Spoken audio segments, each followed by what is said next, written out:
എന്തുകൊണ്ട് തോറ്റു എന്നതിന് CPM-ലെ ഒരു വിഭാഗമെങ്കിലും കാരണം കണ്ടെത്തുന്നു എന്നതാണ് ഈ കഴിഞ്ഞ ദിവസങ്ങളിൽ തന്നെ പുറത്തു വരുന്ന വാർത്തകൾ നമുക്ക് മനസ്സിലാക്കാൻ സാധിക്കുന്നത്.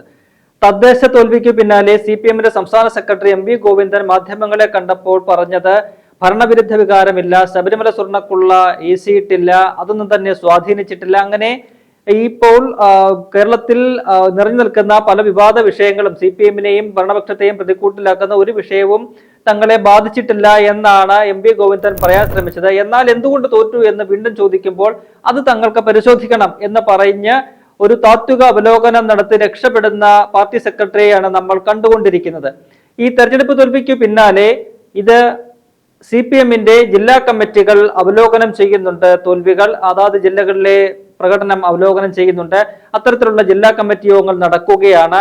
കഴിഞ്ഞ ദിവസം തിരുവനന്തപുരം ജില്ലാ കമ്മിറ്റി യോഗം ചേർന്നിരുന്നു.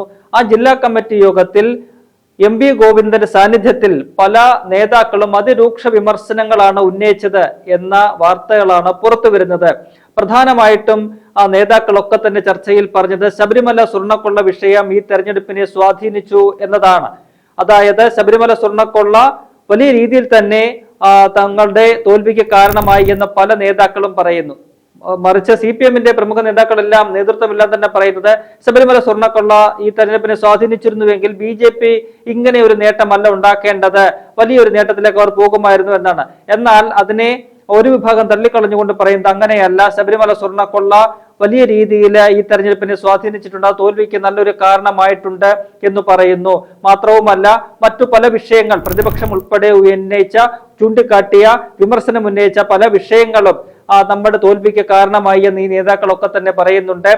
ശബരിമലയിലെ ആഗോള അയ്യപ്പ സംഗമം അത് നടത്തിയത് നല്ല കാര്യമാണെന്ന് നേതാക്കളൊക്കെ പറയുന്നുണ്ടെങ്കിൽ പോലും വെള്ളാപ്പള്ളി നടേശനെ സ്വന്തം കാറിൽ കയറ്റിക്കൊണ്ട് മുഖ്യമന്ത്രി ആ വേദിയിൽ ചെന്നിറങ്ങിയത് ശരിയായ ഒരു കാര്യമല്ല. ഒപ്പം തന്നെ ഉത്തർപ്രദേശ് മുഖ്യമന്ത്രിയും രാജ്യത്തെ തന്നെ വർഗീയവാദികളിൽ പ്രമുഖനുമായിട്ടുള്ള യോഗി ആദിത്യനാഥിന്റെ ആശംസ അവിടെ ആ യോഗത്തിൽ വായിച്ചത് ശരിയായില്ല. അത്തരത്തിലുള്ള പല കാര്യങ്ങളും പറയുന്നുണ്ട്. മാത്രവുമല്ല ഈ സർക്കാരിന്റെ വഴിക്ക് ഇങ്ങനെ പോവുകയാണ്, സർക്കാരിന് മേൽ CPM-ന് ഒരു നിയന്ത്രണമില്ല, അങ്ങനെ വിട്ടാൽ ശരിയാകില്ല എന്നതുൾപ്പെടെയുള്ള വലിയ വിമർശനങ്ങൾ പറയുന്നുണ്ട്. ഒപ്പം തന്നെ തിരുവനന്തപുരം കോർപ്പറേഷൻ CPM-ന് നഷ്ടപ്പെടാനുണ്ടായ കാര്യത്തിൽ ആ ഒരു വിഷയത്തിൽ മുൻ മേയർ കൂടിയായ ആര്യ രാജേന്ദ്രനെതിരെ അതിരൂക്ഷമായ വിമർശനമാണ് ഉയർന്നിരിക്കുന്നത്. മുൻ മേയറും നിലവിലെ വട്ടിയൂർക്കാവ് MLA-മായ VK പ്രശാന്ത് ഉൾപ്പെടെയുള്ളവർ ആര്യക്കെതിരെ ശക്തമായ ഭാഷയിൽ വിമർശനം ഉന്നയിച്ചു എന്നാണ് പുറത്തുവരുന്ന റിപ്പോർട്ടുകൾ. ആര്യ ധാർഷ്ട്യത്തോടെയാണ് പെരുമാറുന്നത്, ധിക്കാരപരമായിട്ടാണ് പെരുമാറുന്നത്. ആര്യയുടെ ഈ പറയുന്ന രീതിയിലുള്ള പെരുമാറ്റങ്ങളൊക്കെ തന്നെ തെരഞ്ഞെടുപ്പിനെ ബാധിച്ചു. CPM-ന് വലിയ തിരിച്ചടിയായി. അവര് മികച്ചൊരു പ്രകടനമല്ല തെരഞ്ഞെടുപ്പിൽ ഈ മേയർ പദവിയിൽ നടത്തിയത് എന്നതുൾപ്പെടെയുള്ള വലിയ വിമർശനങ്ങൾ VK പ്രശാന്തിന്റെ ഭാഗത്തു നിന്നും ഉണ്ടായി എന്നാണ് പുറത്തുവരുന്ന വിവരങ്ങൾ. അത്തരത്തിൽ എല്ലാ നേതാക്കന്മാരും ശക്തമായ വിമർശനങ്ങൾ ഓരോ കാര്യങ്ങളും ചൂണ്ടിക്കാട്ടി ഉയർത്തുന്നുണ്ട്. പാർട്ടിയിലെ വിഭാഗീയത, പ്രത്യേകിച്ചും തിരുവനന്തപുരം ജില്ലയിൽ വലിയ രീതിയിലുള്ള വിഭാഗീയത നിലനിൽക്കുന്നുണ്ട്. അത് ഈ തെരഞ്ഞെടുപ്പ് തോൽവിക്ക് കാരണമായിട്ടുണ്ട് എന്ന് പറയുന്നു. അതായത് നിലവിൽ വി ജോയിയാണ് CPM-ന്റെ ജില്ലാ സെക്രട്ടറി. എന്നാൽ മുൻ 2 ജില്ലാ സെക്രട്ടറിമാർ കൂടി അവർ ജില്ലാ സെക്രട്ടറിമാർ എന്ന പദവിയിൽ ആണ് എന്നുള്ള രീതിയിലാണ് പ്രവർത്തിക്കുന്നത്. അങ്ങനെ ഫലത്തിൽ ഏതാണ്ട് 3 സെക്രട്ടറിമാർ ജില്ലയിലുണ്ട് എന്ന ഒരു പ്രതീതിയാണ് ഉണ്ടാകുന്നത്. അതൊക്കെ തന്നെ ആ 3 നേതാക്കന്മാരും തങ്ങളുടെ രീതിയിൽ 3 ഗ്രൂപ്പായിട്ട് മാറി പ്രവർത്തിച്ചു.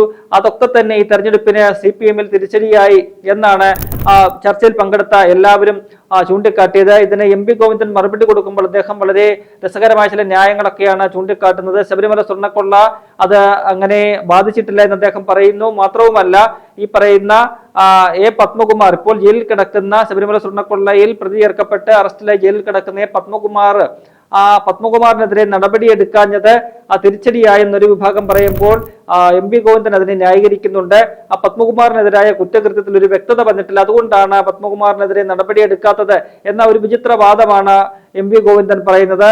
ബാക്കിയെല്ലാ ഈ ചർച്ചയിൽ ഉയർന്നു വന്ന വിമർശനങ്ങളെയും തള്ളിക്കളയുകയാണ്. സർക്കാരിനെതിരായ വിമർശനങ്ങളെ, സർക്കാരിന് മറ്റ് പ്രശ്നങ്ങളൊന്നുമില്ല, അല്ലെങ്കിൽ ഭരണവിരുദ്ധ വികാരമില്ല എന്നതുൾപ്പെടെയുള്ള കാര്യങ്ങളാണ് ഈ ചർച്ചയ്ക്ക് മറുപടിയായിട്ട് MV ഗോവിന്ദൻ പറഞ്ഞത്. എന്തായാലും MV ഗോവിന്ദൻ ഉൾപ്പെടെയുള്ള നേതൃത്വത്തിലെ ഒരു വിഭാഗത്തിന് ഈ തോൽവിയുടെ കാരണങ്ങൾ തിരിച്ചറിയാൻ കഴിയുന്നില്ല എന്നത്, അല്ലെങ്കിൽ തിരിച്ചറിഞ്ഞിട്ടും അത് പുറത്തു പറയാൻ അവർക്ക് പറ്റുന്നില്ല എന്നത് നമുക്ക് മനസ്സിലാക്കാം. എന്നാൽ മറ്റൊരു വിഭാഗം, അതായത് ജനങ്ങളുമായിട്ട് ചേർന്ന് നിൽക്കുന്ന മറ്റൊരു വിഭാഗം അല്ലെങ്കിൽ പാർട്ടി രക്ഷപ്പെടണമെന്ന് ആഗ്രഹിക്കുന്ന ഒരു വിഭാഗം അവര് ഈ തോൽവിയുടെ യഥാർത്ഥ കാരണം തിരിച്ചറിഞ്ഞ് അവരത് തുറന്നു പറയാനായിട്ട് പാർട്ടിക്കുള്ളിലെങ്കിലും തുറന്നു പറയാനായിട്ട് സന്നദ്ധമാകുന്നു എന്നതാണ് വളരെ പ്രധാനപ്പെട്ട ഒരു കാര്യം.